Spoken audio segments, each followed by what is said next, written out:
అందరికీ నమస్కారం. పిరమిడ్ మాస్టర్లందరికీ ప్రణామాలు.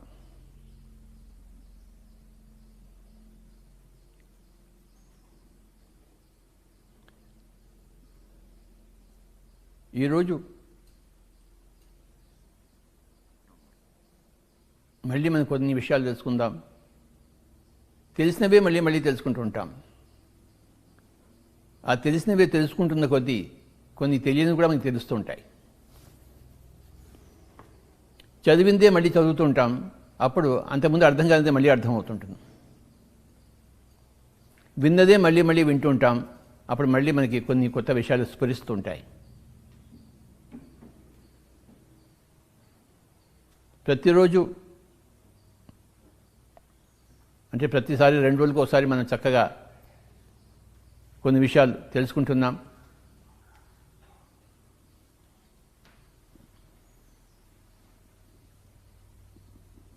మనం మాట్లాడుతున్నప్పుడు మన నోటి నుంచి ఏమొస్తుందో మనమే వింటాం.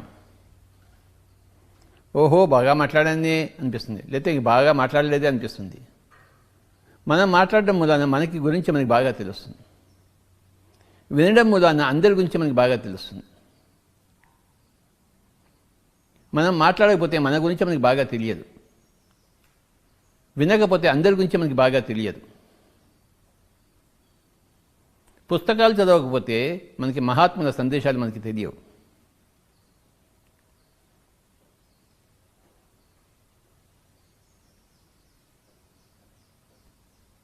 మన గురించి మనం తెలుసుకోవాలంటే మన మాటలు మనమే వినాలి బాగా.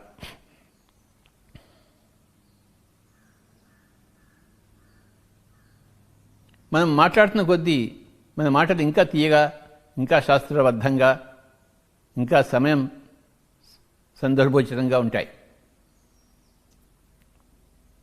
ఆ నాణ్యత వస్తుంది మనం మాట్లాడుతుంటే.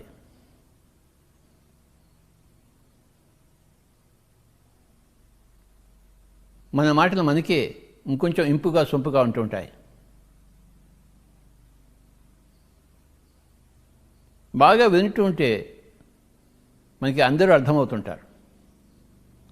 మన చుట్టుపక్కల వాళ్ళని అర్థం చేసుకుంటే మనం బాగా వినాలి, చెవులు రెక్కించుకుని వినాలి. అలాగే మరి ప్రపంచంలోని మహాత్ముల పరమాత్మల అందరి యొక్క సందేశాలు తెలుసుకోవాలంటే పుస్తకాలన్నీ బాగా చదవాలి. ఈరోజు ఈ బుక్ స్పేస్లో ఉన్నాం, ఇక్కడ పిరమిడ్ వ్యాలీ బెంగళూరులో. ఎంత బాగుందో చక్కగా ఈ బుక్ స్పేస్.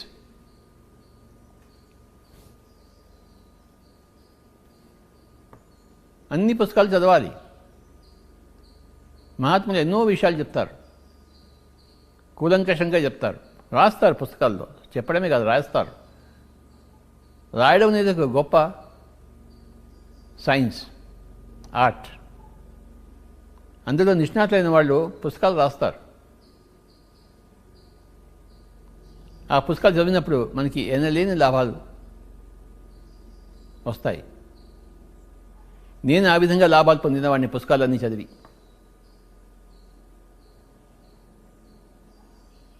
ఎప్పటికీ నేను పుస్తకాలు చదువుతూనే ఉంటాను. మహాత్ముల పరమాత్ముల విశిష్టాత్మల పుస్తకాలు చదువుతూనే ఉంటాను.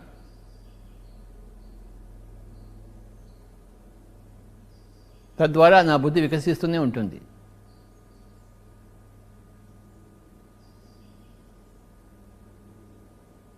నాకు తెలిసింది, నాకు అర్థమైంది, నేను మాటల ద్వారా చెప్తూనే ఉంటాను. తద్వారా నా గురించి నాకు ఇంకా బాగా తెలుస్తూనే ఉంటుంది. ఓహో నేను ఇది అర్థం చేసుకున్నానా, ఇది ఇంకా అర్థం చేసుకోలేదా, ఇంకా సమయం పడుతుందా, బాగా చెప్పానే, బాగా చెప్పలేదే, ఇంకొంచెం బాగా చెప్పి ఉండొచ్చు కదా. ఇవన్నీ విషయాలు తెలుస్తాయి మనకి. మన మాటలు మన చెవులే వింటాయి కనుక. అందరికన్నా ఎక్కువ మన మాటలు వినేది మనమే.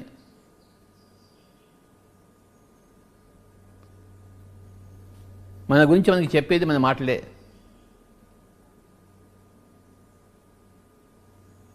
మన మాటల ద్వారా మనం ఏమిటో మనం తెలుసుకోవచ్చు. అద్దం ముందర నుంచుంటే మన ముఖం ఏమిటో మనం తెలుసుకున్నట్టు మన నోటి నుంచి బయటకు వచ్చే మాటల ద్వారా మనం ఏమిటో మనం తెలుసుకుంటాం. ఈ ఆత్మ పదార్థం ఎక్కడ ఉందో, ఎలా ఉందో తెలుసుకుంటాం మన మాటల ద్వారా. మనం అద్దం ముందు చూసుకుంటే మన ముక్కు ఎలా ఉంది, మన కళ్ళు ఎలా ఉన్నాయి, మన చర్మం ఎలా ఉంది, మన జుట్టు ఎలా ఉంది మనం తెలుసుకుంటూ ఉంటాం. దేహం గురించి తెలుసుకుంటాము అద్దం ముందర, మన మాటల ద్వారా మన దేహి గురించి మనం తెలుసుకుంటాం.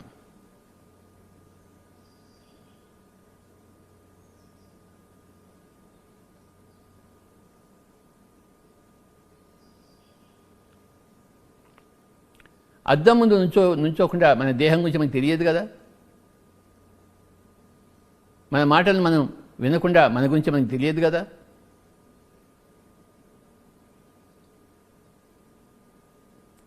Face is the index of the mind and words are the index of the soul. మన ముఖం మన మనసును సూచిస్తుంది. మనసులో బాగా లేదనుకుని అన్ని బాధగా ఉందనుకోండి, మన ముఖం కూడా ముడుచుకుని పోయి ఉంటుంది. మనసులో ఆనందంగా ఉందనుకోండి, ముఖం కూడా వికసించి ఉంటుంది అన్నమాట. Face is the index of the mind అంటారు, and words are the index of the soul. మన నోట్లో నుంచి వచ్చే మాటలు మన ఆత్మ పదార్థాన్ని సూచిస్తాయి. అది ఎక్కడ ఉంది, ఎక్కడ లేదు, ఎలా ఉంది, ఎలా లేదు, అజ్ఞానంతో కూడి ఉందా, సుజ్ఞానంతో కూడి ఉందా.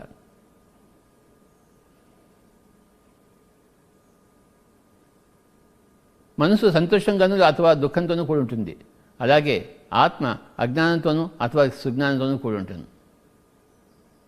ఇది కాకపోతే అది, అది కాకపోతే ఇది. అజ్ఞానం కాకపోతే సుజ్ఞానం, సుజ్ఞానం కాకపోతే అజ్ఞానం. అది అజ్ఞానమో సుజ్ఞానమో మనకి ఎలా తెలుస్తుందంటే మన మాటల ద్వారా మనకు తెలుస్తుంది.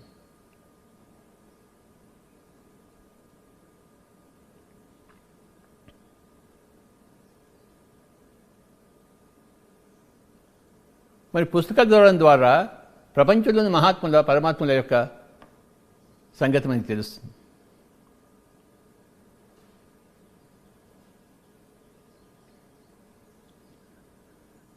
మహాత్ములంతా కూడా ఎంతో చక్కగా రాస్తున్నారు పుస్తకాలు, మరి చదవాలి కదా.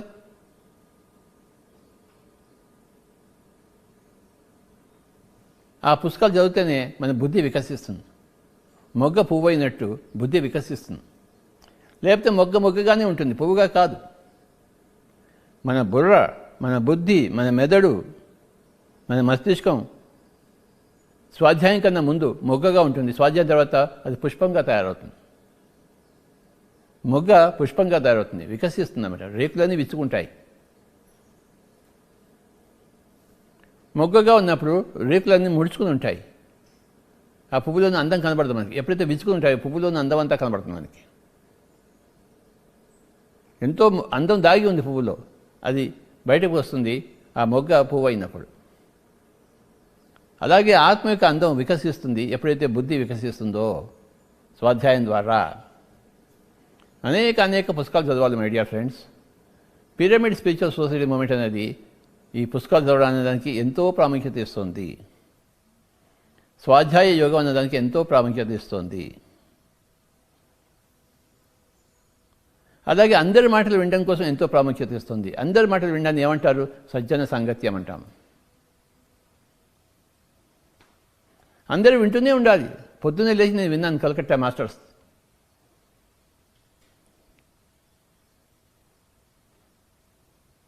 అందరి అనుభవాలు వింటాను. అప్పుడు నాకు అందరి గురించి తెలుస్తుంటుంది. వాళ్ళకి చెప్పే జవాబుల ద్వారా నా గురించి నాకు తెలుస్తుంది. నా మాటలు నేను వింటాను కనుక నాకు గురించి నాకు తెలుస్తుంది.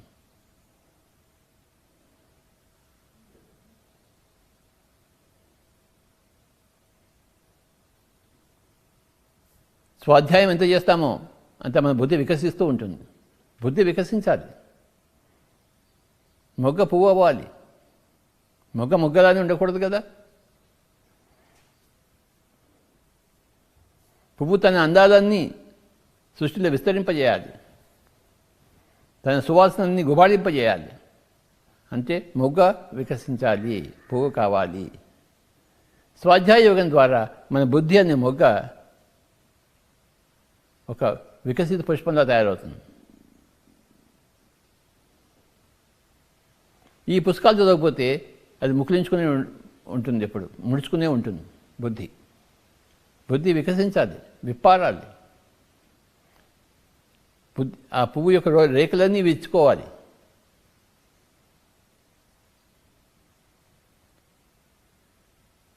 స్వాధ్యాయం చేయకముందు ప్రతి ఆత్మ కూడా మొగ్గలా ఉంటుంది. స్వాధ్యాయం చేసిన తర్వాత ప్రతి ఆత్మ కూడాను ఒక పువ్వులా తయారవుతుంది.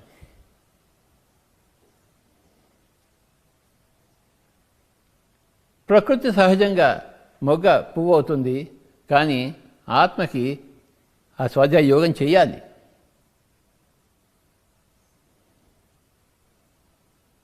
బాగా మాట్లాడాలి, తన గురించి తాను తెలుసుకోవాలి, అందరిది వినాలి, జాగ్రత్తగా వినాలి.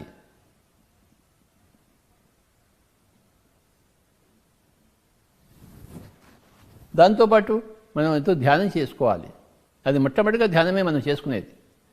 పిరమిడ్ స్పీచెస్ మూమెంట్లో ఒరేయ్ కూర్చోరా, కళ్ళు రెండు మూసుకో, శ్వాస మీద ధ్యాస పెట్టు, కళ్ళు తెరవమాక. ధ్యానం చేయకముందు మనం మొగ్గలా ఉంటాము, ధ్యానం చేసిన తర్వాత పువ్వులా తయారవుతాం. స్వాధ్యాయం చేయకముందు మనం మొగ్గలా ఉంటాము, స్వాధ్యాయం చేసిన పువ్వులా తయారవుతాం. సజ్జన సంగతం చేయకముందు మనం మొగ్గలా ఉంటాము, సజ్జన సంగతం చేసినట్టు మనం పువ్వులా తయారవుతాం.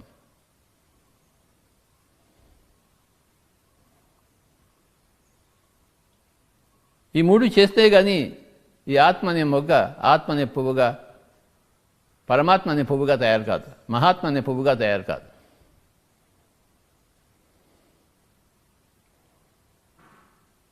ప్రతి ఆత్మ మహాత్మ కావాలి, పరమాత్మ కావాలి, పూర్ణాత్మ కావాలి, తను తాను సర్వాత్మగా తెలుసుకోవాలి.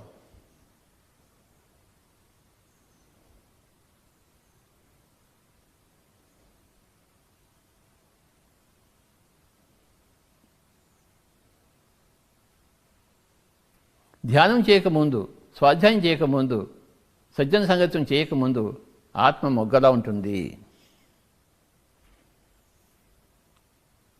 అనేక జన్మల్లో ఎంతో ధ్యాన సాధన చేస్తూ, ఎంతో స్వాధ్యాయం చేస్తూ, ఎంతో సజ్జన సంగతం చేస్తుంటే చివరికి ఆత్మ పువ్వులా తయారవుతుంది. ఇక మళ్ళీ తిరిగి రావక్కర్లేదు జన్మలోకి.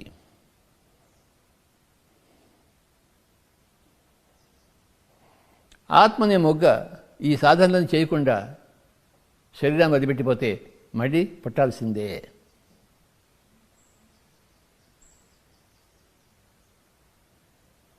పునరపి జననం, పునరపి మరణం.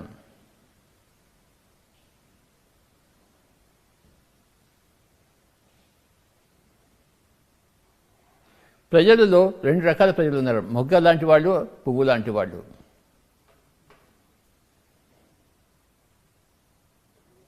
మొగ్గ లాంటి వాళ్ళు అంటే ఏంటి?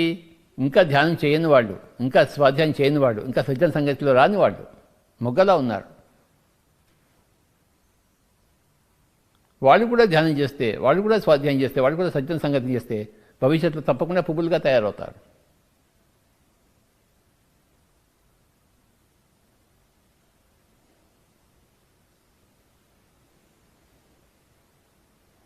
కాయ పండుగా ఉన్నట్టు మొగ్గ పువ్వుగా అవుతుందన్నమాట.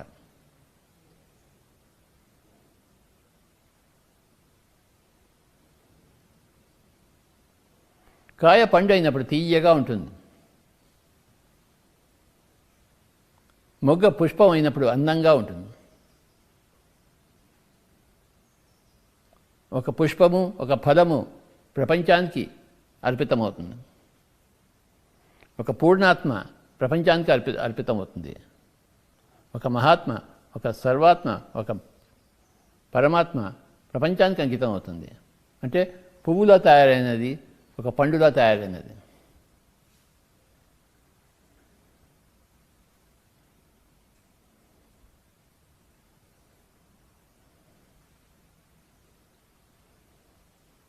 ధ్యాన యోగము, స్వాధ్యాయ యోగము, సజ్జన సంగత్య యోగము.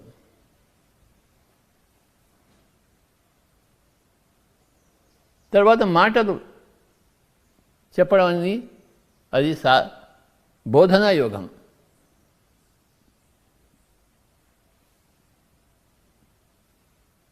మన నోరు విప్పి అందరికీ చెప్తుండాలి.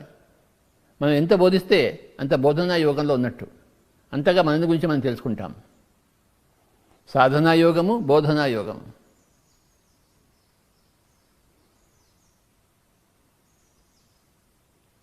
యోగివికా నాయన అంటే అనేక యోగాలు ఉన్నాయి. సాధనా యోగము, ధ్యాన సాధన యోగము, స్వాధ్యాయ సాధనా యోగము, సజ్జన సంగత్య సాధనా యోగము, బోధనా యోగము.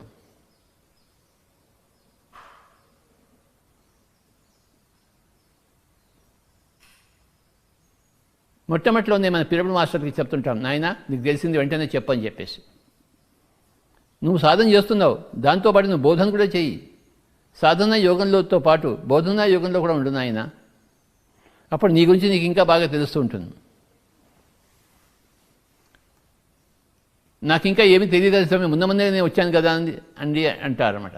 అవును, ముందే వచ్చావు, 2 రోజులు అయిపోయింది, ఇప్పుడు మొదలుపెట్టు. నీకు తెలిసి నువ్వు చెప్పుకుంటే తెలుసుకున్నావు కదా, ఆ తెలుసుకుని మాట్లాడు.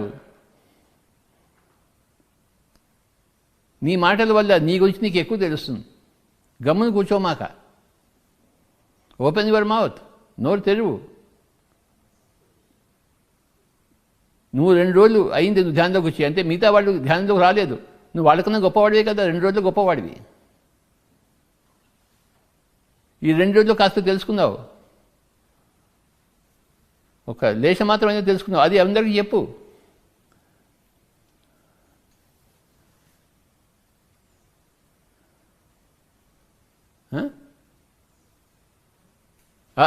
ఈ నేర్చుకున్నావు, ఈ నేర్పించు.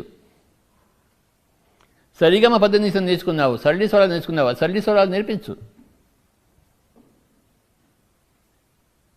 నువ్వు ఇవాళ సంగీతంలోకి వచ్చావు, సరళి స్వరాలు నేర్చుకుంటున్నావు, పక్కవాడు ఇంకా సంగీతంలోకి రాలేదు, మరి వాడికి నేర్పించవచ్చు కదా. మనం ఎంత నేర్పిస్తాం అంత నేర్చుకుంటూ ఉంటాం, అంత మన గురించి మనం తెలుసుకుంటూ ఉంటాం. బోధనా యోగం, సాధనా యోగము, స్వాధ్యాయ యోగము, సజ్జన సాంగత్య యోగము, బోధనా యోగం. నోరిప్పే యోగం అన్నమాట. బోధనా యోగం అంటే నోరిప్పే యోగం.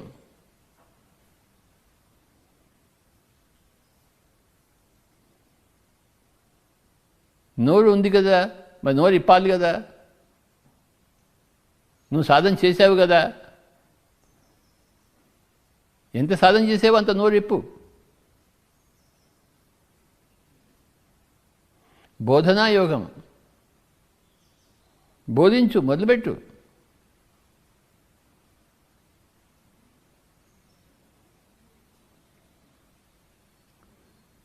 పిరమిడ్ స్పిరిచువల్ సొసైటీ మూమెంట్లో బోధనా యోగం ఎంతో ఉన్నతమైన విషయం. నోరిప్పు నాయన, నువ్వు నీకు ఆనాపానసతి తెలుసు కదా, అందరికీ ఆనాపానసతి చెప్పు. దానివల్ల నీ తలకాయ నొప్పి పోయింది కదా, ఆ విషయం చెప్పు అందరికీ. దానివల్ల నీ కడుపు నొప్పి పోయింది కదా, ఆ విషయం చెప్పు చాలు. ఎంతోమంది కడుపు నొప్పితో బాధపడుతున్న వాళ్ళు, తలకాయ నొప్పితో బాధపడుతున్న వాళ్ళందరికీ ఈ విషయం తెలుస్తుంది కదా. కళ్ళు 2 మూసుకుని శ్వాస మీద ధ్యాస పెడితే నా తలకాయ నొప్పి పోయిందని మీకు తెలుసుకున్నారు, అది చెప్పండి మీరు. నా కడుపు నొప్పి పోయిందని తెలుసుకుని చెప్పండి మీరు. లేకపోతే నా కోపం పోయింది ధ్యాన సాధన వల్ల అని చెప్పండి మీరు. అందరికీ కోపం ఉంటుంది, అందరికీ కోపం పోవాలనే ఉంటుంది, కానీ మీ దగ్గర నుంచి సూచన దొరికితే వాళ్ళు దాన్ని పాటిస్తారు. మీరు నోరు మూసుకుని కూర్చుంటే లాభం లేదు. బోధనా యోగంలో ఉండాలి మొట్టమొదటి రోజు నుంచే. సాధన మొదలుపెట్టిన మొట్టమొదటి రోజు నుంచి మన బోధన కూడా మొదలుపెట్టాలి. అది పిరమిడ్ సిద్ధాంతము.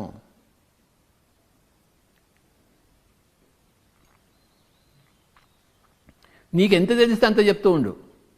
అంతా తెలిసినంత చెప్తా అంటే నువ్వు ఎప్పటికీ చెప్పలేవు, నోరు ఇప్పలేవు నువ్వు. ఎందుకంటే అంతా తెలుసుకునేది ఎప్పుడూ ఉండదు. అంతా తెలుసుకున్నవాడు ఎవడు లేడు. అందరికీ కొంత మాత్రమే తెలుసు. ఆ కొంత మాత్రమే చెప్తూ ఉండేవాళ్లే మహాత్ములు. ఆ కొంత కూడా చెప్పడానికి భయపడేవాళ్లే, నోరు మూసుకుని కూర్చునే వాళ్లే ఇంకా మహాత్ములు కానివాళ్ళు.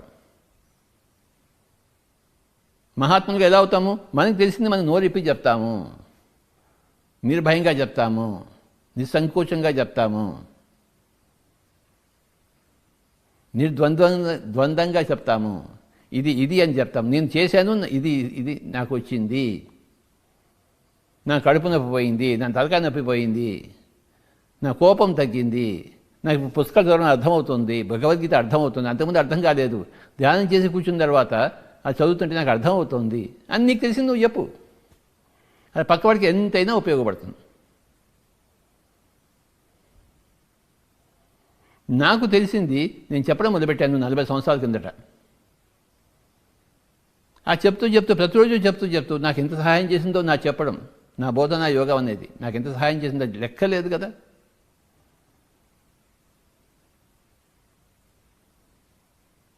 పిరమిడ్ మాస్టర్లు అందరూ సాధనా యోగులు, మరి బోధనా యోగులు. సాధనా యోగంలో ఉన్నవారు, దాంతోపాటు బోధనా యోగంలో కూడా ఉంటున్నవారు. సాధన ఎప్పటికీ తీరదు, బోధన ఎప్పటికీ తీరదు.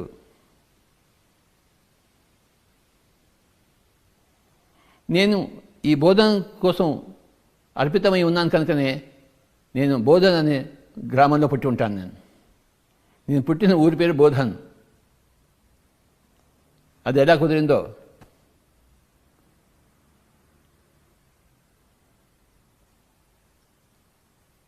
నాకు అన్నీ తెలుసు అంటే నాకేమి అన్నీ తెలియదు, కనుక కొన్ని విషయాలు తెలుసు అంటే తప్పకుండా కొన్ని విషయాలు తెలుసు.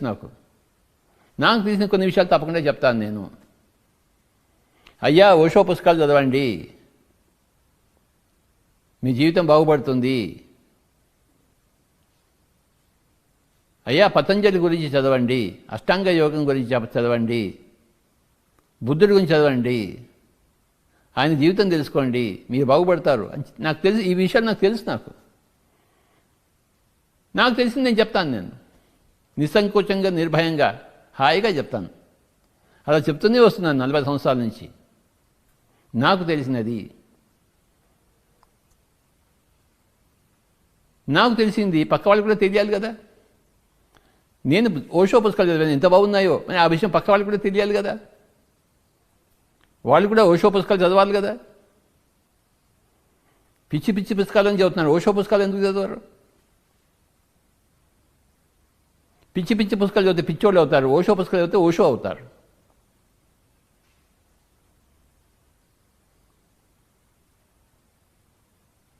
మనం పిచ్చివాళ్ళు కావాలా, లేకపోతే ఓషోలా కావాలా? ఓషో పుస్తకాలు చదివితే ఓషోలాగా అవుతాం. పిచ్చోళ్ళ పుస్తకాలు చదివితే పిచ్చోళ్ళుగా తయారవుతాం.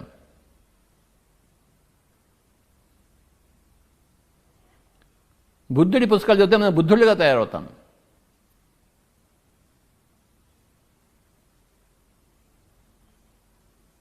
పిరమిడ్ మాస్టర్ అనుభవాలు వింటే పిరమిడ్ మాస్టర్గా తయారవుతాం మనం.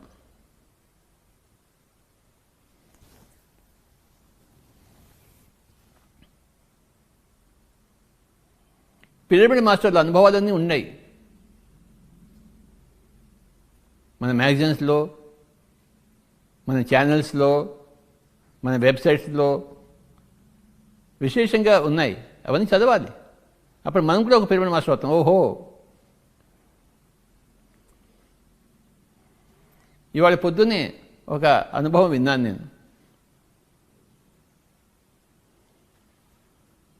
గువాహటి, అస్సాం ఆవిడ చెప్తోంది, తన అనుభవాలని నాకు చెప్పింది. ఆవిడ హస్బెండ్ కొద్ది రోజుల కింద పని మొదలుపెట్టాడు, ఆఫీస్కి వెళ్ళి రావడం మొదలుపెట్టాడు. ఆ ఆఫీసర్తో ఎవరితో అయితే ఉంటున్నాడో అతనికి తర్వాత కోవిడ్ ఉందని ఇతను తెలుసుకున్నాడు. అతనితో పాటు 6 రోజులు ఉన్నాడు.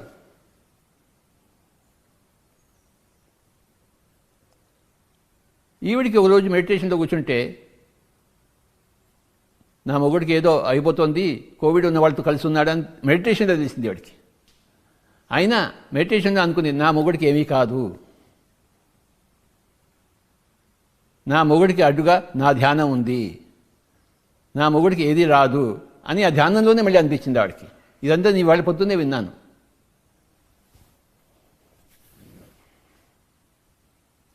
ఆ మొగుడు ఆ రోజు ఆఫీస్ నుంచి ఇంటికి వచ్చి పెళ్ళాంతో చెప్పాడనమాట, నేను ఒక సంగతి ఇవాళే విన్నాను, నేను ఎవరైతే కలుస్తున్నానో ఆ బాస్కి కోవిడ్ వారం రోజు ఉందట, నేను వారం నుంచి రోజు కలుస్తున్నాను, నాకు ఇవాళే తెలిసింది, నన్ను ఏం చేయమంటావు, హాస్పిటల్కి వెళ్ళమంటావా, నీ అడ్వైస్ ఏంటి అని అడుగుతాడు పెళ్ళాను. అప్పుడు ఈవిడ చెప్తోంది, నాకు పొద్దున్నే మెడిటేషన్ తెలిసింది నీ జరిగిన సంగతి అంతా, కానీ నువ్వు ఎక్కడికి ఏ డాక్టర్ దగ్గరికి పోవు, ఏ టెస్టులు చేయించుకోవు, నువ్వు ఇంట్లోనే క్వారంటైన్లో ఉంటావు, నేను నిన్ను బాగా చూసుకుంటాను. ఈ విషయం మనం ఎవరికి చెప్పొద్దు, చెప్తే మళ్ళీ వాళ్ళు వీళ్ళు కలిపి మళ్ళీ అంతా నేను తీసుకెళ్ళి ఎక్కడో పడేస్తారు, నువ్వు ఎక్కడికి వెళ్ళవలసిన అవసరం లేదు, నాకు ధైర్యం ఉంది, నువ్వు బాగా అవుతావు, ఒకవేళ కోవిడ్ ఉన్నా కూడాను అని ఆవిడ ఏం చెప్పిందంటే, ఆవిడ ఇంట్లోనే పెట్టేసి చక్కగా ఇంట్లోనే హౌస్ క్వారంటైన్ చేసి చక్కగా చూడడం మొదలుపెట్టిన. ఆవిడకి నమ్మకం, ఆవిడకి నా మొగుడికి ఏమీ కాదు, నా మొగుడికి నా ధ్యానం అడ్డు ఉంది.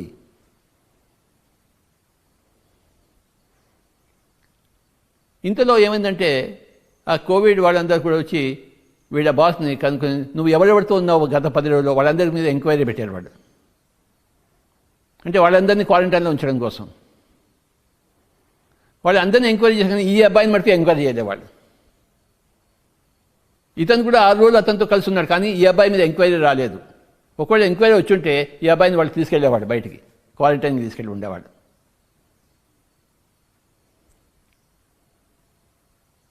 ఈవిడ విశ్వాసంతో నా మొగుడికి ఏమీ కాదు, నా మొగుడికి నా ధ్యానం అడ్డు ఉంది.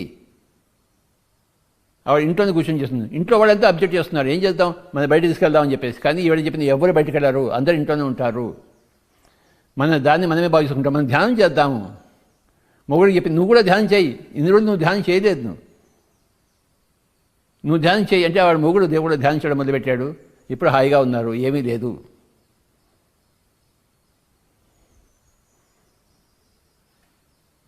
నేను ఇవాళ పొద్దున్నే ఈ కథ అంతా విన్నాను, అస్సాం నుంచి ఆవిడ చెప్పింది నాకు.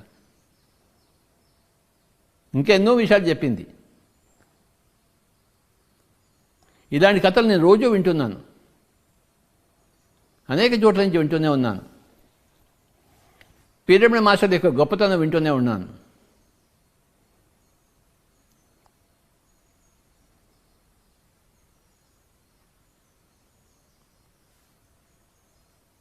ధ్యానం ద్వారా మనలో ఉన్న ఆత్మశక్తి ప్రబలి నాకు ఏమీ కాదు అన్న నిశ్చయానికి మనం వస్తాం. నాకు ఏమీ కాదు, నా వాళ్ళకేమీ కాదు. ఇలాగే ఇంకో ఆవిడ కలకత్తాలో నిన్న విన్నాను. ఆవిడ పెద్ద జాయింట్ ఫ్యామిలీ, ఇంట్లో అందరికీ చేయాలి. 10 మందికి కోవిడ్ వచ్చింది, వాళ్ళందరికీ ఆవిడ సపరేట్ చేస్తోంది. వాళ్ళ శరీరం కడుగుతోంది, వాళ్ళ పడుకోబెడుతోంది, వాళ్ళని బాత్రూమ్కి తీసుకెళ్తోంది, వంట చేస్తుంది. అందరికీ కోవిడ్ ఉంది, కానీ ఈవిడ మనకి కోవిడ్ రాలేదు. ఎందుకంటే ఈవిడ మాస్టర్, పిరమిడ్ మాస్టర్.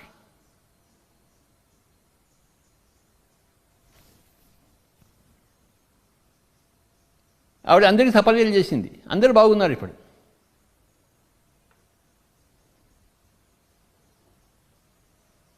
రోజు ఇలాంటి విషయాలు నేను వింటున్నాను.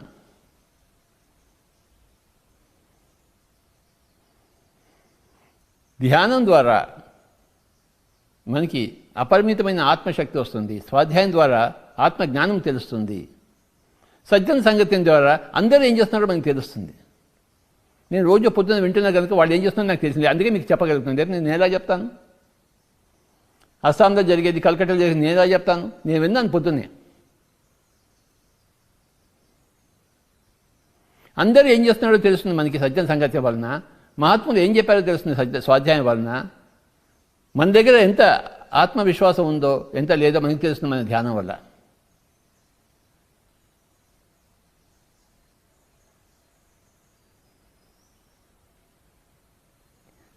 మనం నిన్నటికి ఇవాళకి 24 గంటలు గడిచాయంటే నిన్నటికన్నా మనం ఉత్తమంగా ఉంది తీరాలి. ఈరోజు కొంత స్వాధ్యాయం చేసి తీరాలి, కొంత ధ్యానం చేసి తీరాలి, కొంత సజ్జన సంగతిని చేసి తీరాలి, కొంత మాట్లాడి తీరాలి, కొంత బోధనా యోగం చేయాలి. ఒక 10 మందిని పిలిచి ధ్యానం చెప్పాలి. మనం నీకు తెలిసింది నువ్వు చెప్పాలి. బోధనా యోగం.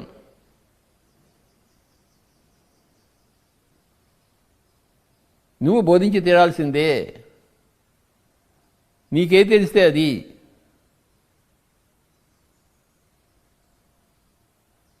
నీకు భగవద్గీతలో ఒక శ్లోకం వచ్చి ఒక్క శ్లోకం గురించి చెప్పు. సర్వధర్మాన్ పరిత్యజ్య మాం ఏకం శరణం వ్రజ అహం త్వా సర్వపాపేభ్యో మోక్షయిష్యామి మా శుచ అని ఒక శ్లోకం ఉంది. నీకు అది చదివావు, నీకు కాస్త అర్థమైంది. అది అర్థమైందో నీకు ఏదో నీకు చెప్పు అందరికీ. నేను నిన్న భగవద్గీత చదివాను, అందులో ఒక శ్లోకం చదివాను. సర్వధర్మాన్ పరిత్యజ్య, అన్ని ధర్మాలు వదిలిపెట్టేసి ఒక్క ధ్యాన ధర్మాన్ని అవలంబించు, నువ్వు ధ్యానవిక అని చెప్పడం జరిగింది. అది నేను నీకు చెప్తున్నాను ఆ శ్లోకం గురించి అని చెప్పు. నువ్వు బోధన స్టార్ట్ చేయి. మూతి ఉన్న ప్రతివాడు బోధన చేయాల్సిందే. శ్వాస ఉన్న ప్రతివాడు శ్వాస మీద ధ్యాస పెట్టాల్సిందే. బుర్ర ఉన్న ప్రతివాడు బుర్ర ఉపయోగించి పనులు చేసుకోవాల్సిందే.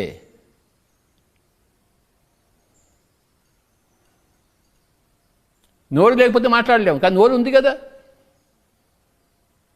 నోరు ఉన్నప్పుడు నోరు విప్పి ఎందుకు మాట్లాడడం? తెలిసింది ఎందుకు మాట్లాడడం? గమ్ముని ఎందుకు కూర్చుంటాం? తెలిసినా తెలియనట్టు ఎందుకు కూర్చుంటాం? నోరు విప్పి చెప్పాలి, కళ్ళు విప్పి చూడాలి, నోరు విప్పి మాట్లాడాలి. చెవులు ఉన్నాయి, చక్కగా విందాం, అందరిది విందాం.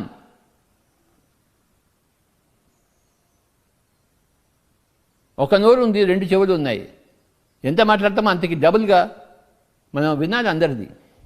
ఎవరిది వింటాము? మూర్ఖులది కాదు, పక్కింటి పుల్లమ్మ కబుర్లు కాదు. ఎవరైతే ధ్యానం చేశారో, ఎవరైతే సత్య పిపాసకులు ఉన్నారో, ఎవరైతే స్వాధ్యాయం చేశారో వాళ్ళ మాటలు మనం వినాలి. నేను పొద్దున్నే లేచి ధ్యానం చేసే వాళ్ళందరి మాటలు వింటాను. ఈరోజు ఎంతమంది మాట వినాలో ఆ రోజులో అంతమంది మాటలు వింటాను నేను. అలాగే పుస్తకాలు చదువుతాను ప్రతిరోజు.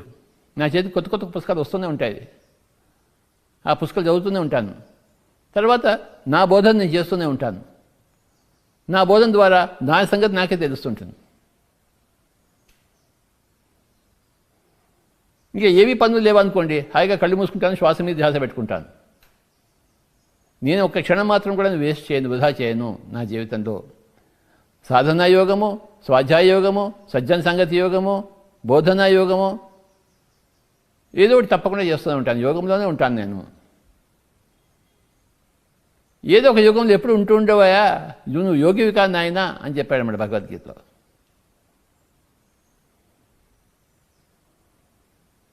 సాధనా యోగము, స్వాధ్యాయ యోగము, సజ్జన సంగతి యోగము, బోధనా యోగం.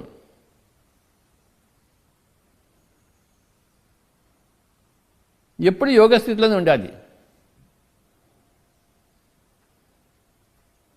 యోగి అనేవాడు ఎప్పుడు యోగ స్థితిలోనే ఉంటాడు. మనం ఎంత యోగంలో ఉంటామో అంత యోగ్యులుగా తయారవుతాం. యోగ సాధన యోగ్యుడిగా ఎలా అవుతాం? మనం అయోగ్యుడిగా ఉంటాం, పనికిరాని వాళ్ళగా ఉంటాం, పనికొచ్చే వాళ్ళగా ఉంటాం. యోగ్యుడు అంటే పనికొచ్చేవాడు, అయోగ్యుడు అంటే పనికిరానివాడు, చెత్త వెధవా. వాడు యోగ సాధన లేదు, ఏమీ లేదు, సాధనే లేదు, ధ్యాన సాధన లేదు, స్వాధ్యాయ సాధన లేదు, వాడు చెత్త వెధవా, వాడు పనికిరానివాడు, అయోగ్యుడు. అలా కాదబ్బా, ఈ అబ్బాయి యోగ్యుడబ్బా, పనికొచ్చేవాడు. ఎలా యోగ్యుడయ్యాడు? యోగ సాధన చేసి యోగ్యుడవుతాడు.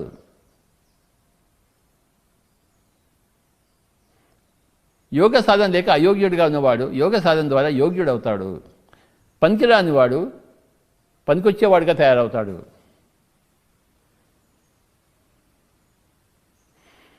సాధన చేయకముందు, యోగి కాకముందు అందరూ అయోగ్యులే, పనికిరాని వాళ్ళే, చెత్త మాట్లాడేవాళ్ళే, చెత్త ఆలోచించేవాళ్ళే, చెత్త చేసేవాళ్ళే.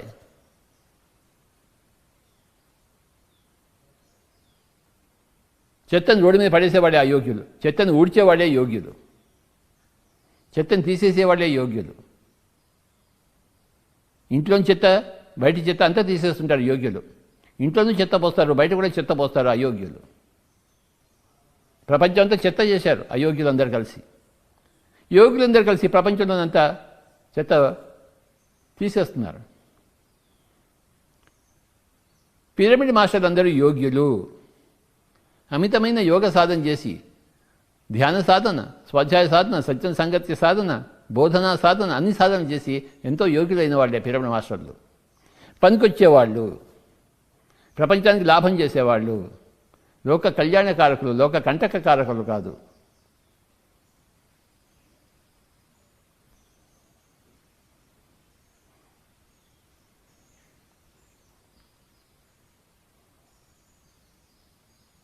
యోగ సాధన పట్ల శ్రద్ధ. శ్రీ షిరిడి సాయి గారు 2 పదాలు చెప్పారు, మనకి 2 విషయాలు చెప్పారు. శ్రద్ధ, సబూరి. యోగ సాధకులుగా కావడం కోసం, యోగులుగా కావడం కోసం శ్రద్ధ వహించాలి. ఇక అయోగ్యులతో జీవిస్తున్నప్పుడు మనం అయోగ్యులతో జీవించాలి కదా, పక్క వాళ్ళందరితో జీవిస్తాం. మనమేమి హిమాలయాలు పోలేదు, గుహల్లో దాచుకోలేదు, మన సమాజంలో ఉన్నాం.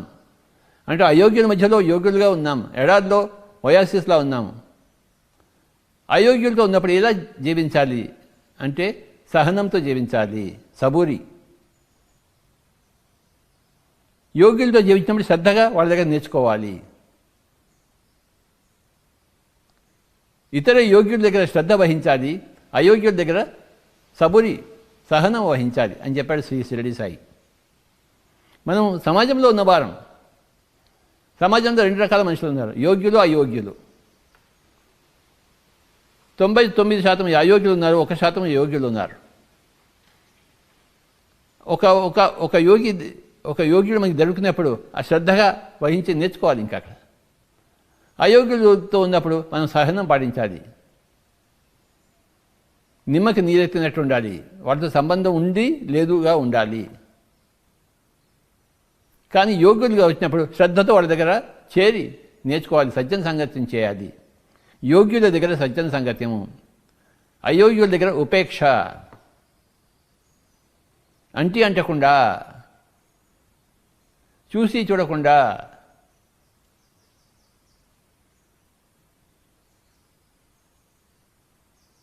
సోషల్ డిస్టెన్సింగ్ మెయింటైన్ చేస్తూ ఉండాలి అయోగ్యుల దగ్గర. యోగ్యుల దగ్గర నో సోషల్ డిస్టెన్సింగ్, వాళ్ళని పోయి కలుసుకొని నేర్చుకోవాలి, వాళ్ళ దగ్గర ఉన్నవంతా నేర్చుకోవాలి, శ్రద్ధ వహించాలి. యోగ్యుల దగ్గర శ్రద్ధ, అయోగ్యుల దగ్గర సబూరి, సహనము.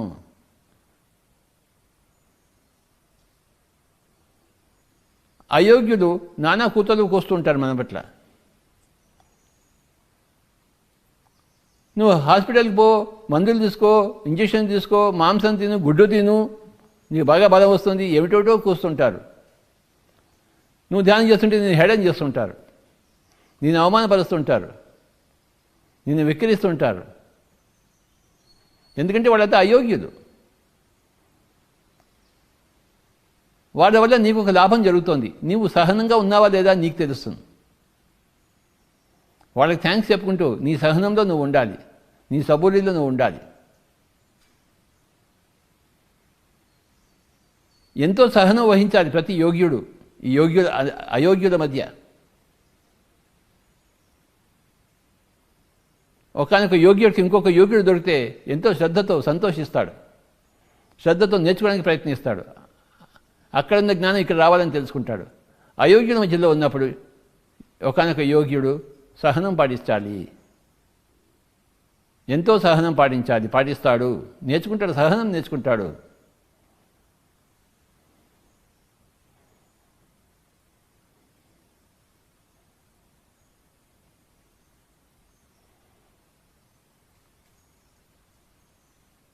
ఒకసారి వివేకానందుడు అమెరికా వెళ్తున్నాడు షిప్లో. వివేకానందుడు బాగా గట్టిగా బలంగా ఉంటాడు, కాషాయ వస్త్రం వేసుకుని వెళ్తున్నాడు. ఆ పక్కన స్టీమర్లో ఉన్నవాడు ఒకడు ఈ కాషాయ వస్త్రం వేసుకున్న వివేకానంద చూసి ఇంగ్లీష్లో,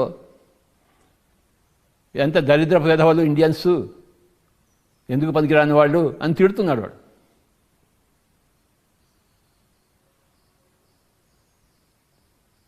అతను ఏమనుకున్నాడు, ఈ వివేకానందుడు ఇంగ్లీష్ రాదేమో అనుకున్నాడు. వివేకానందుడు ఓపిక పెట్టాడు, షిప్లో ఉన్నాడు. చివరికి మళ్ళీ ఇంగ్లీష్లో అందుకున్నాడు వివేకానందుడు. నువ్వు ఏమనుకుంటున్నావు ఇండియా గురించి, సన్యాసి గురించి ఏమనుకుంటున్నావు అని చెప్పేసి ఆ అమెరికన్ని చేతి సముద్రంలో పడేయడానికి రెడీగా ఉన్నాడు. అంత బలవంతుడు వివేకానందుడు. వాడు నన్ను వదిలిపెట్టే బాబు మొత్తుకున్నాడు వాడు. ఇంకెప్పుడు ఇండియా గురించి అలా మాట్లాడను, నీకేం తెలిసిన ఇండియా గురించి మాట్లాడుతున్నావు, సన్యాసం గురించి ఏం మాట్లాడుతున్నావు నువ్వు, వేదాంతం గురించి నువ్వు ఏం మాట్లాడుతున్నావు, నువ్వు పనికాని చెత్తవదలు అనుకుంటున్నావు, అడుగుతునే వాళ్ళు అనుకుంటున్నావా నువ్వు అని వివేకానందుడు ఇంగ్లీష్లో మొదలుపెట్టాడు. వాడు కుక్కిని పెన్లో ఉన్నాడు ఆ షిప్లో అంతా. సహనం పాటించాడు వివేకానందుడు, విని విని విని విని వాడు మరీ ఎక్కువైపోయేసరికి ఇగో ఈ విధంగా తన బోధన మొదలుపెట్టాడు, నోరిప్పాడు వివేకానందుడు. ఇది గొప్ప కథ వివేకానందుడి గురించి. ఆయన సహించలేకపోయాడు, ఇండియాని తిడుతుంటే, భారతదేశాన్ని తిడుతుంటే ఆ అమెరికను ఈయన సహించలేకపోయాడు. ఎంతగానో సహిస్తాడు ఈయన. ఓపిక ఉన్నంతవరకు సహించాడు. ఆ తర్వాత ఓపిక నశించింది. వాడిని ఫిజికల్గా లేపి ఇగో నీ సముద్రం పడేస్తాను జాగ్రత్తగా అన్నాడు. వివేకానంద అద్భుతమైన ఇంగ్లీష్లో మాట్లాడతాడు.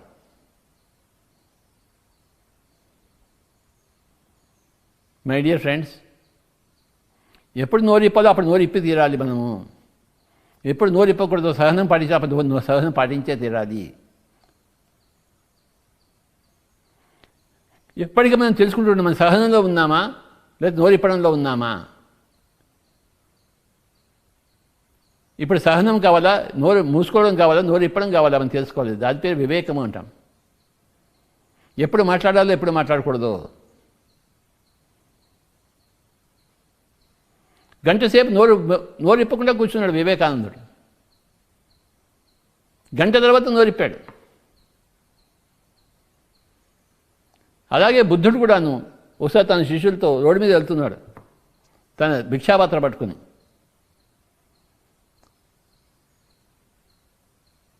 ఒక అతను వచ్చాడు, నువ్వు ఇంత హట్టాకట్టాగా ఉన్నావు, నీకెందుకురా భిక్షాపాత్ర, పోయి ఏదైనా పని చేసుకో అన్నాడు. వాడికి బుద్ధుడు ఎవడో తెలియదు. వాడు అరగంట సేపు తిట్టాడు వాడు బుద్ధుడిని. బుద్ధుడి పక్కన శిష్యులంతా కోపం వస్తుంది, నువ్వు ఎవరితో మాట్లాడాలి నీకు తెలుసా అని చెప్పేసి. కానీ వాడు బుద్ధుడి ముందు ఏమీ మాట్లాడలేక గమని కూర్చున్నాడు. వాడు కడుపులో మంట రేగుతోంది. వీడేమో అర్ధగంట సేపు తిడుతూనే ఉన్నాడు.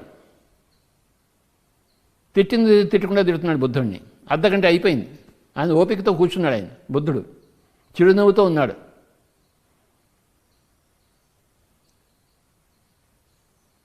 అర్ధగంట అయిపోయిన తర్వాత సరే పావలా ఇయ్యి అన్నాడు. ఏదా నీకు సిగ్గు లేదు, నీకు దిక్కుమల్ల వెధవ, నువ్వు సరే పావలా తీసుకొని వాడు పావలా చేతిలో పెట్టాడు. పావలా తీసుకుని నాకు అక్కర్లేదు నువ్వే తీసుకో అన్నాడు.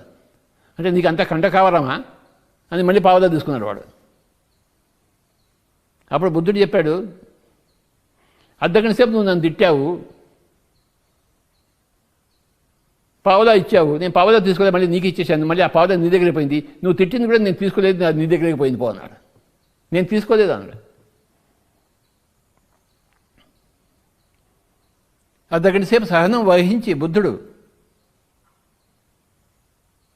చెప్పాడనమాట, నీ తిట్లు నాకేమీ, నా మీద ఏమి ప్రభావం లేదు, నన్ను అనవసరంగా తిట్టావు, నన్ను నీ తిట్లు నీకే పో అన్నాడు. అర్ధగంట సేపు సహనం వహించిన తర్వాత ఆ బుద్ధుడిని చూసి బుద్ధుడి శిష్యులంతా నేర్చుకున్నారు ఎప్పుడు సహనం ఎంత ఉండాలో. బుద్ధుడి దగ్గర చేరిన వాళ్ళు బుద్ధుడి దగ్గర ఎందుకు నేర్చుకోరు? వాళ్ళు అన్నీ వదిలిపెట్టేసి బుద్ధుడి దగ్గర చేరారు, నేర్చుకోవడం కోసమే వచ్చారు. వాళ్ళు అన్నీ నేర్చుకుంటారు, బుద్ధుడి దగ్గర చూసి అన్నీ నేర్చుకుంటారు. వాళ్ళు బుద్ధుడి దగ్గర చేరిన వాళ్ళంతా బుద్ధుడిగా తయారవుతారు, వివేకానందుడి దగ్గర చేరిన వాళ్ళంతా వివేకానందుడిగా తయారవుతారు, పిల్లడు మాస్టర్ దగ్గర చేరిన వాళ్ళందరూ పిల్లడు మాస్టర్గా తయారవుతారు, దొంగల దగ్గర చేరిన వాళ్ళు దొంగలు అవుతారు. వీరప్పన్ దగ్గర చేరిన వాళ్ళంతా దొంగలు కారా? పండితుల దగ్గర చేరిన వాళ్ళు పండితులు అవుతారు, ఆత్మజ్ఞానం దగ్గర చేరిన వాళ్ళు ఆత్మజ్ఞానులు అవుతారు, పిల్లడు మాస్టర్ దగ్గర చేరిన వాళ్ళు పిల్లడు మాస్టర్లు అవుతారు.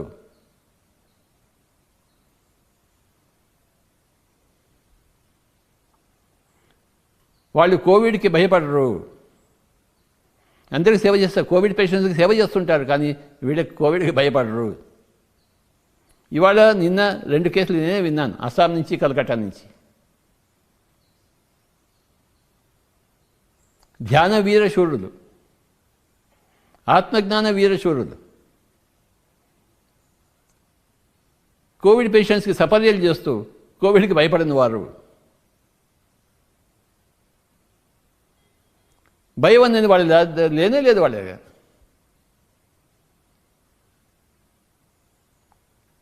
నా దగ్గరికి ఎలా వస్తుంది అంటారు, ఇంపాసిబుల్ రావడం.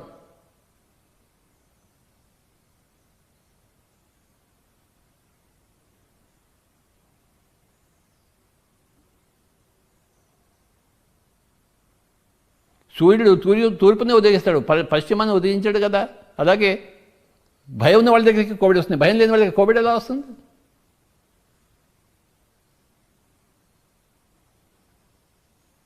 లోకంలో 2 రకాల మనుషులు ఉన్నారు, భయపడేవాళ్ళు, భయపడని వాళ్ళు. భయపడే వాళ్ళంతా అజ్ఞానులు, భయపడని వాళ్ళంతా సుజ్ఞానులు. నీ దగ్గర ఏ దాని పట్ల భయం ఉన్నా కూడాను నీకు ఇంకా అజ్ఞానం ఉన్నట్టు లెక్క. నీ భయం నీకు తెలుస్తుంది కదా, నీ ఆకలి నీకు తెలిసినట్టు నీ భయం నీకు తెలుస్తుంది కదా. నీ ఆకలి ఎవడి ఆకలి వాడికే తెలుస్తుంది, పక్కవాడికి తెలుస్తుంది ఏంటి, ఎవడి భయం వాడికే తెలుస్తుంది. నీకు భయం ఉంటే నువ్వు ఇంకా అజ్ఞానం ఉన్నట్టు లెక్క.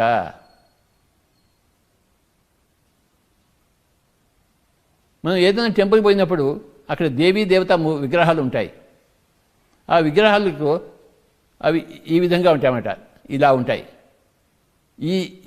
ఈ ముద్ర పేరు అభయ ముద్ర, ఈ ముద్ర పేరు వరదా ముద్ర. నువ్వు అభయంలో ఉండు, భయం లేకుండా ఉండు, అప్పుడు నీకు కావాల్సిన వరాలన్నీ నీకు వస్తాయని చెప్తుంది. ఆ దేవీ దేవతా ముద్రలన్నీ ఇలా ఉంటాయి. ఈ రెండు ముద్రల గురించి మనం తెలుసుకోవాలి. అభయముద్ర, వరదా ముద్ర. ఇలా అంటే ఇది నేను నిన్ను రక్షిస్తానని కాదు, నువ్వు అభయంలో ఉండని చెప్తుంది అది. మనం ఈ ముద్రని తప్పుగా అర్థం చేసుకుంటున్నాం. వాడు ఉండడం వల్ల నా భయం పోతుంది అనుకుంటాం. కాదు, వాడు ఏం బోధిస్తుందంటే నువ్వు అభయంలో ఉండు, నువ్వు అభయంలో ఉంటే ఇది నీ వచ్చేవన్నీ వస్తాయి. వరదా ముద్ర మొత్తం ఆధ్యాత్మికదంతా ఈ రెండు ముద్రలో కూడి ఉంది, అభయముద్ర, వరదా ముద్ర. అందుకే ప్రతి టెంపుల్లో ప్రతి దేవతామూర్తి ఇలాగే కనబడుతుంటుంది మనకి. ఈ సందేశాన్ని ఇస్తూ భయం లేకుండా ఉందాము. నాకు కోవిడ్ వస్తుందేమో అనుకుంటే తప్పకుండా వచ్చి తిడుతుంది. నాకు రాదు కదా అనుకుంటే రాదు. యద్భావం తద్భవతి. ముక్తాభిమాని ముక్తో హి బద్ధో బద్ధాభిమాన్యపి కిం వదంతి హ సత్యేహం యా మతి సా గతిర్భవేత్. నీ మతి ఎలా ఉంటుందో నీ గతి ఎలా ఉంటుంది. నీ మతి నాకు కోవిడ్ వస్తుందేమో అనుకున్నావు అనుకో, నీకు వచ్చి తీరుతుంది అది. నీ మతిలో నాకెందుకు వస్తుంది, నా రాదు అని అనుకున్నావు అనుకో, నీ దగ్గర ఎందుకు వస్తుంది, రాదు. నీ మతి ఎలా ఉందో నీ గతి ఎలా ఉంటుంది. నీ మతి భయంగా కూడుందా, నిర్భయంగా ఉందా? భయసహితమైన మతి భయరహితమైన మతిగా ఎలా జరుగుతుంది? యోగి అయితే ధ్యాన సాధనా యోగము, స్వాధ్యాయ యోగము, సజ్జన సంగతి యోగము, బోధనా యోగం, అన్ని యోగాలు చేస్తుంటే అప్పుడు నువ్వు భయముద్రలోంచి అభయముద్రలోకి వస్తావు. అప్పుడు నీకు రావాల్సినవన్నీ కోకొలలుగా వస్తాయి. వరాలన్నీ వచ్చేస్తాయి. సృష్టి నీకు ఎన్నో వరాలు ఇవ్వాలని కోరుకుంది, కానీ నువ్వు ఇంకా భయముద్రలో ఉన్నావు, భయంతో కూడుకుని ఉన్నావు. నీకు వరాలు ఎక్కడి నుంచి వస్తాయి? రావు కదా. నువ్వు అభయముద్రలో ఉంటే నీకు రావాల్సినవన్నీ నీకు వస్తాయి. అభయముద్రలో ఎవడు ఉంటాడు? యోగి అయిన వాడే ఉంటాడు. యోగి కానివాడు అభయముద్రలో ఉంటాడేంటి? వాడు ఎంతో ధ్యాన సాధన చేయాలి, స్వాధ్యాయ సాధన చేయాలి, సత్యం సంగతి చేయాలి, బోధన సాధన చేయాలి. అప్పుడు భయరహితుడు అవుతాడు. నేను చెప్పిందే నేను చేయాలి కదా అని తెలుసుకుంటాడు వాడు. నేను పక్క వాళ్ళకి ఏం బోధిస్తున్నా అది నేనులో ఉండదు కదా అని వాడు జాగ్రత్త పడుతుంటాడు. ఎప్పుడు జాగ్రత్త పడుతున్నాడు? ఏ విధంగా జాగ్రత్త పడుతుంటాడు? భయరహితంగా ఉండడానికి.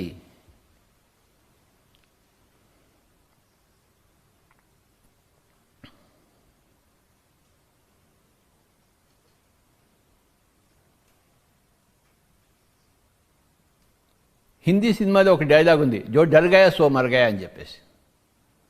ఎవడైతే భయపడ్డాడో వాడు చచ్చిపోయినట్టే లెక్క. నీ చావు ఎవరి వల్ల వచ్చింది? నీ భయం వల్లనే వచ్చింది. భయం లేని వాడు ఎందుకు చేస్తాడు? చావడు. నీ భయమే నేను చంపుతోంది.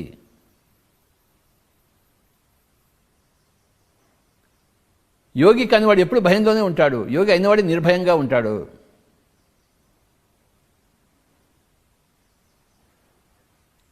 ఒకసారి ఏమైందంటే, ఒక బ్రిటిష్ వాడు 150 సంవత్సరాల కింద జరిగింది ఇది, ఉత్తరప్రదేశ్లో జరిగింది ఇది. ఒక బ్రిటిష్ జనరల్, మిలిటరీ వాడు ఈ ఇండియన్స్ చూసి హేళన చేస్తున్నాడు, యోగం అంట అని చెప్పేసి. అప్పుడు వాడి దగ్గర ఒకడు ఏం చెప్పాడు, స్వామి ఇక్కడే ఒకడు యోగి ఉన్నాడు అన్నాడు. యోగి వాడిని పట్టుకురండి నా దగ్గరికి అన్నాడు. ఒకరిని పట్టుకొచ్చారు. ఏం రాధవా నువ్వు యోగివా అన్నాడు ఆ బ్రిటిష్ జనరల్. అవును స్వామీజీ నేను యోగిని అన్నాడు జనరల్ చేతిలో నమస్కారం పెట్టేసి. అప్పుడు బ్రిటిష్ ఆఫీసర్ ఏం చేశాడంటే, వాడు కత్తి తీసుకున్నాడు, వాడు ఎడమ భుజాన్ని కోసేశాడు. వెంటనే కోసేశాడు. ఆ భుజం కింద పడిపోయింది. వీడు ఏం చేశాడంటే ఈ కుడి భుజంతో ఆ భుజాన్ని తీసుకుని అంటించుకుని మళ్ళీ నమస్కారం చేసి నేను యోగిని స్వామీజీ అని వెళ్ళిపోయాడు. ఇది జరిగిన కథ ఇది. అలాగే రాఘవేంద్ర స్వామి నిజాం ప్రభు పిలిచాడు హైదరాబాద్కి అవమానపరుద్దామని చెప్పేసి. ఇది జరిగింది కథ రాఘవేంద్ర స్వామికి. ఆయన వచ్చాడు, నవాబ్ దర్బారంతా ఉంది నిజాం హైదరాబాద్లో. మాంసం ముక్కలన్నీ పెట్టి దానిపైన మొక్కమల్ పెట్టేసి దుప్పటి కప్పేసి ఆయనకి ఇచ్చాడన్నమాట రాఘవేంద్ర స్వామికి. నైజాం, హైదరాబాద్ నైజాం రాఘవేంద్ర స్వామికి ఇచ్చాడు. ఆయన నవ్వుతూ ఆ బట్ట తీశాడు, అన్ని పూలు పళ్ళు ఉన్నాయి అక్కడ. రాఘవేంద్ర స్వామిని ఎవడన్నా హేళన చేయగలడా, అవమానపరచగలడా? సంభవం. ఎందుకంటే ఆయన గొప్ప యోగి ఆయన. అది చూసి నైజాం ప్రభు భయపడి ఆయనకి ఎన్నో మాన్యాలు ఇచ్చాడు.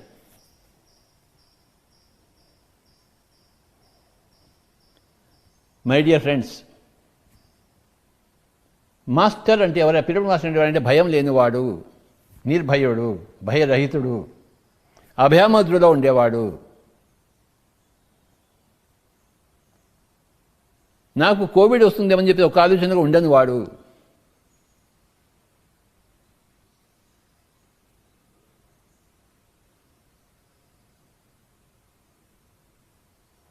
మనమంతా భయరహితంగా ఉందాం, దాన్ని అభ్యాసం చేద్దాం.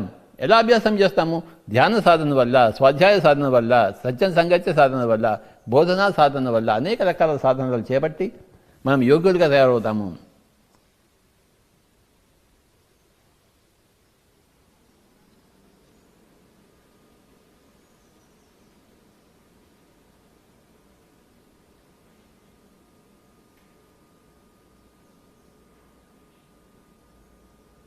ఈ వైరస్ అనేదానికి విరుగుడు నిర్భయంగా ఉండడమే.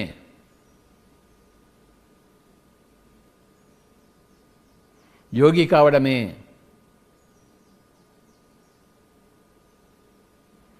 మన శక్తిని మనం తెలుసుకోవడమే.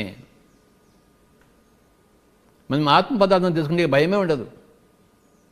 నేను ఇంకా శరీర పదార్థం అని అనుకుంటే భయమే భయం. నేను ఆత్మ పదార్థం అని తెలుసుకుంటే అభయమే అభయం.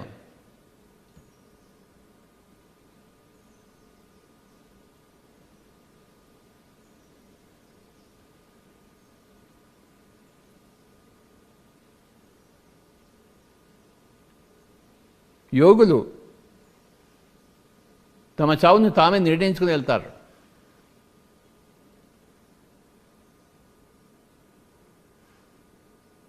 అనేక వందల సంవత్సరాలు జీవించిన తర్వాత మా గురువు గారు సదానంద యోగి గారు ఒకరోజు పిలిచి, నేను ఇంక పోతున్నానయ్యా అన్నాడు. తన చావును తాను నిర్ణయించుకున్నాడు.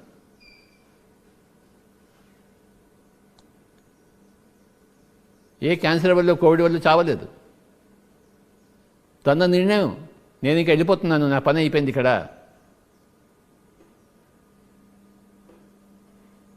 ఈ పిరమిడ్ వ్యాలీకి వచ్చాను 2 రోజుల కిందట. నేను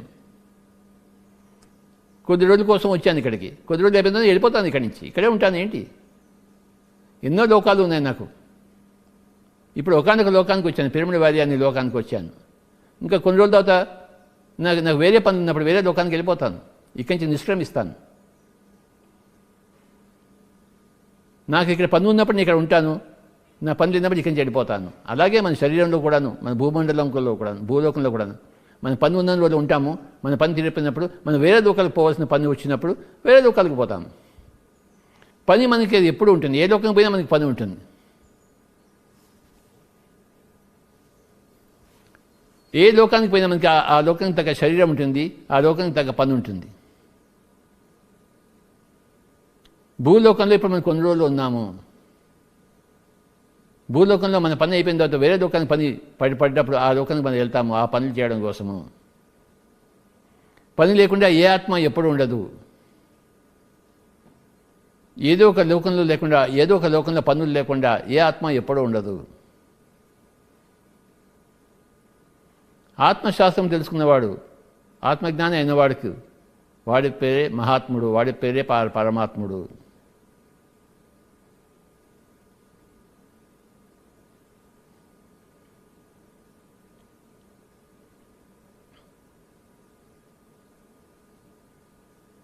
ఈరోజు ముఖ్యంగా ఈ 2 ముద్రలు మనం తెలుసుకున్నవాళ్ళం. అభయాముద్ర, వరదాముద్ర. అభయ ముద్రలో ఉంటే వరద ముద్రలో మనం ఉంటాము. మన మతి ఎలా ఉంటుందో మన గతి ఎలా ఉంటుంది. యా మతికి సా గతిర్భవేత్. మన మతిని సరి చేసుకుందాము.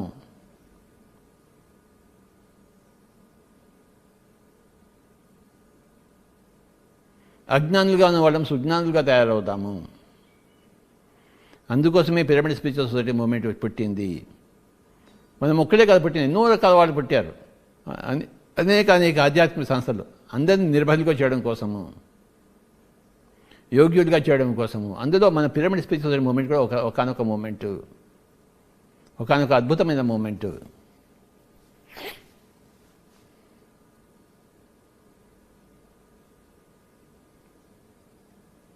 అందరి అనుభవాలు విందాము,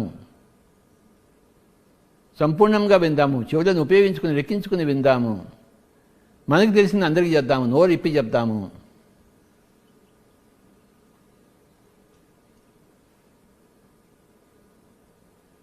మనకి ఎంత తెలుసో అంత చెప్తూనే ఉందాము.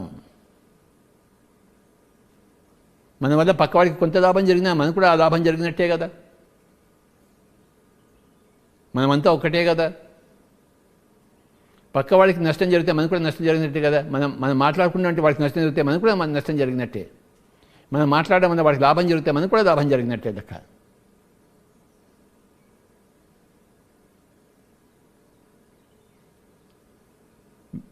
చక్కగా పనులన్నీ చేసుకుందాం. పనులన్నీ లేనప్పుడు కళ్ళు రెండు మూసుకుందాం, శ్వాస మీద ధ్యాస పెడదాం. ప్రతి క్షణాన్ని ఉపయోగించుకుందాం. ఏదో ఒక సాధనలో ఎప్పుడు నిమగ్నమై ఉందాం. ఇప్పుడు కాసేపు మనం ధ్యాన సాధన చేద్దాం మై డియర్ ఫ్రెండ్స్. ఉచ్ఛ్వాస నిశ్వాసాలతో కూడా ఉందాం. ఇవాళ చెప్పినవి అందరికీ తెలిసినవే మళ్ళీ మళ్ళీ తెలుసుకుంటూ ఉండాలి. చదివిన పుస్తకాలే మళ్ళీ మళ్ళీ చదువుతూ ఉండాలి. చదివిన భగవద్గీత మళ్ళీ మళ్ళీ చదువుతూ ఉండాలి. మనకు తెలిసినవే మళ్ళీ మళ్ళీ చెప్తూనే ఉండాలి. మనం ఇంకొక రోజులో ఉన్నామంటే ఇంకొక రోజు మళ్ళీ ఇవన్నీ చేయాల్సిందే. రేపు కూడా మన శరీరం ఉంటే రేపు కూడా స్వాధ్యాయం చేయాల్సిందే, రేపు కూడా ధ్యాన సాధన చేయాల్సిందే, రేపు కూడా సజ్జన సంగతిని చేయాల్సిందే, రేపు కూడా బోధన సాధనలో ఉండవలసిందే. శరీరం ఉంది అంటే ఇంకా సాధన చేయవలసిన పనులు ఉన్నాయన్నమాట, సాధించవలసినవి ఉన్నమాట.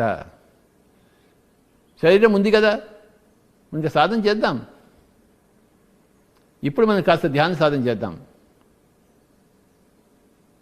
ఇంతవరకు బోధన సాధనలో ఉన్నాను నేను, మీరు సజ్జన సంగత్య సాధనలో ఉన్నారు, నేను బోధన సాధనలో ఉన్నాను. ఇప్పుడు ఇద్దరం కలిసి ధ్యాన సాధనలో ముందుకుదాం. శ్వాస మీద ధ్యాస ఉంచుదాం. మీరు నేను అందరం. నేను ఫ్లూట్ వాయిస్తాను, మీరు కళ్ళు రెండు మూసుకుని శ్వాస మీద ధ్యాస ఉంచండి. నా ధర్మము ధ్యానం చేయించవలసిన ధర్మం ఈ జన్మకు. నేను చేయించే తిడతాను ఆఖరి శ్వాస వరకు. అందరికీ ధ్యానం చేయిస్తూనే ఉంటాను నేను. అది నా ధర్మం, అది నా కర్తవ్యం. నేను చేయించకపోతే ఇంకెవరు చేయిస్తారు?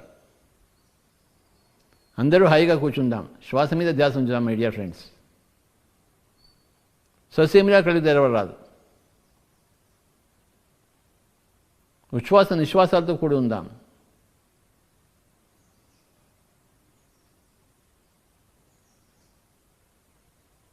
అభయముద్రలో ఉందాం, యోగ్యులుగా జీవిద్దాం. నిరంతర సాధనలో మనం మన జీవితాన్ని ధన్యం చేసుకుందాం.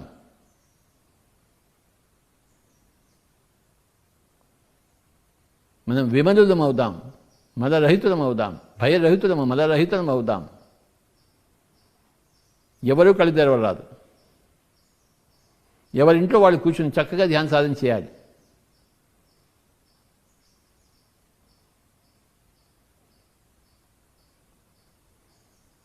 ఏ మంత్రము లేదు, తంత్రము లేదు, యంత్రము లేదు ధ్యాన సాధనలో. ఉన్నది మన శ్వాస. ఉంచాలి మన దాని మీద ధ్యాస. Be with your breath, be with your normal, natural, easy, soft, simple, tender, peaceful, tranquil breath my dear friends.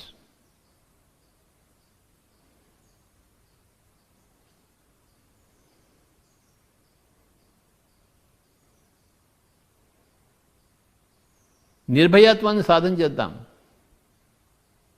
నిర్భీతిని సాధన చేద్దాం.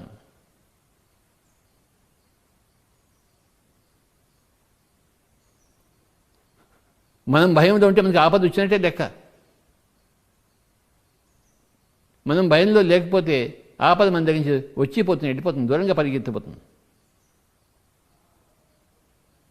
ఆపద అనేది భయంలో ఉండేవాళ్ళ దగ్గరికి వచ్చి దరి చేరుతుంది. నిర్భయత దగ్గరికి ఆపదలు రావు, దూరంగా పారిపోతాయి, వేరే చోటుని చూసుకుంటాయి.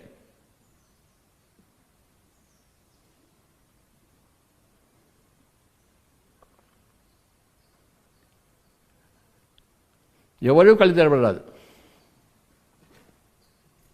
శ్వాస మీద ధ్యాస.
మనమందరం యోగ సాధన చేద్దాం, యోగులుగా తయారవుతాం, నిర్భయులుగా తయారవుతాం. My dear friends,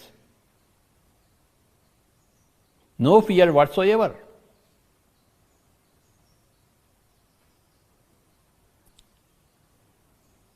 Nothing can make us fearful. We are all fear-free people, masters.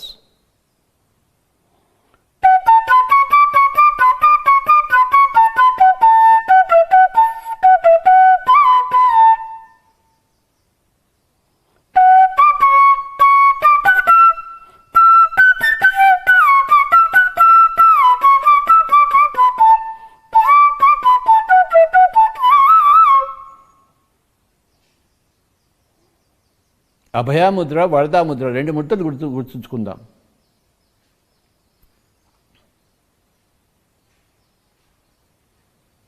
మన మతి అభయాముద్రలో ఉంటే మన గతి వరదాముద్రలో ఉంటుంది. మై డియర్ ఫ్రెండ్స్,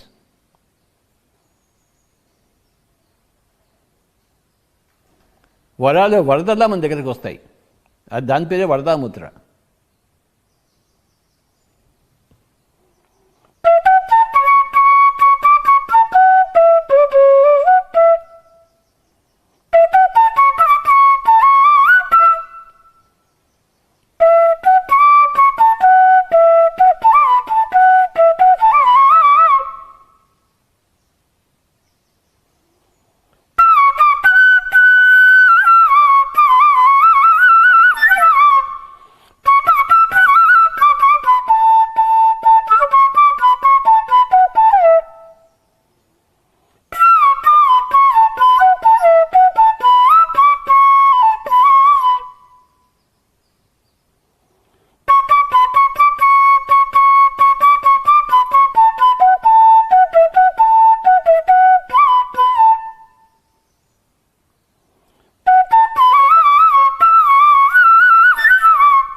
ఈరోజు కాన్సెప్ట్ పేరు అభయముద్ర, వరదాముద్ర. ఇదే ఈరోజు కాన్సెప్ట్ పేరు.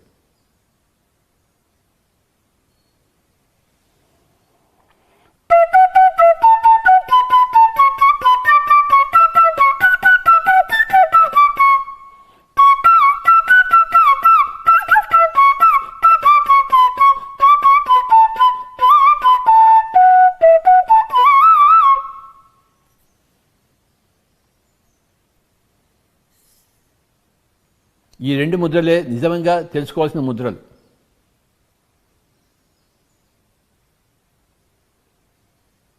అభయముద్ర, వరదాముద్ర.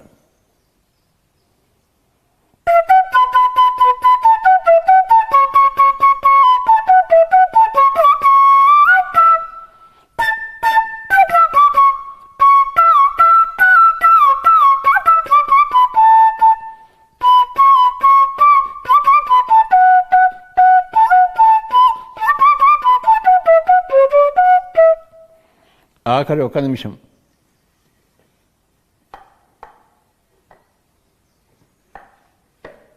శ్వాస మీద ధ్యాస, శ్వాసానుసంధానం.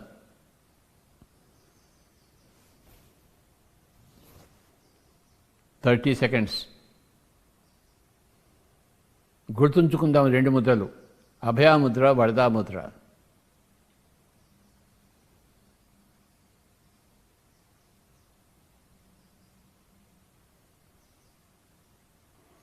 ప్రతి మందిరంలోనూ, ప్రతి మూర్తిలోనూ మనకి రెండు ముద్రలు మనకి లభిస్తుంటాయి. అభయముద్ర, వరదాముద్ర. ఈ రెండు ముద్రల గురించి చెప్పడం కోసమే ఆ మందిరాలు నిర్మించబడ్డాయి, ఆ విగ్రహాలు ప్రతిష్ఠింపబడ్డాయి. ఆఖరి 10 సెకండ్లు. 9, 8, 7, 6, 5, 4,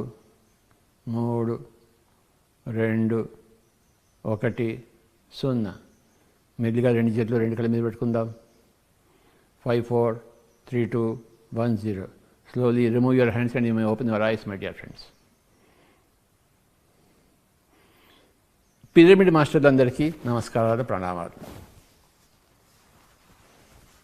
ಹಲೋ ಗೆಳೆಯರೇ, ಪಿರಮಿಡ್ ಮೆಡಿಟೇಷನ್ ಚಾನೆಲ್ ಕನ್ನಡಕ್ಕಾಗಿ ಲೈಕ್ ಮಾಡಿ, ಸಬ್ಸ್ಕ್ರೈಬ್ ಮಾಡಿ ಹಾಗೂ ಬರಲಿರುವ ಅಪ್ಡೇಟ್ಸ್ಗಳಿಗಾಗಿ ಬೆಲ್ ಬಟನ್ ಒತ್ತಿ.